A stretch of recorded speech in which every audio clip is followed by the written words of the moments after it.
తాత ఒక చిన్న హెల్ప్ తాత, బయట టైమ్స్ వస్తున్నాను, డబ్బులు ఎక్కడ పడిపోయినాయి, పొద్దుటానికి ఏం తినలేదు, అంటే మొబైల్లో కూడా ఛార్జింగ్ లేదు, స్విచ్ ఆఫ్ అయిపోయింది. ఒక 50 రూపాయలు ఏమైనా ఇచ్చినామంటే ఏమైనా తినేదానికి.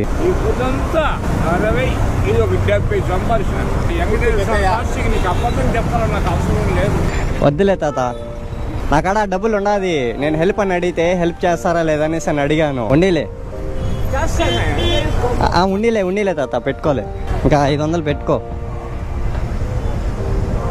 నాకా డబ్బులు లేకపోయినా కూడా ఆకలేండి అడిగితే నువ్వు ఇచ్చావు కదా, నువ్వు పెట్టుకో, ఏమన్నా తీసుకో. సహాయం చేసేవాడినయ్యా, ఈ పొద్దు వరకు నాకు లేదు నైనా, నేను అందరికి సహాయం చేసేవాడిని. ఏడవద్దు తాత, ఏడవద్దు. అడిగితే నాకు బాధగా ఉంది. ఎప్పుడు పోయేవాడిని పిలిచి నేను ఇచ్చేవాడిని, కానీ ఈ పొద్దు నాకు లేదు నాయన. రోజుకి 100 రూపాయలు సహాయం చేస్తానయ్యా నేను. సరే జాగ్రత్త, హ్యాపీయా, నవ్వాలి.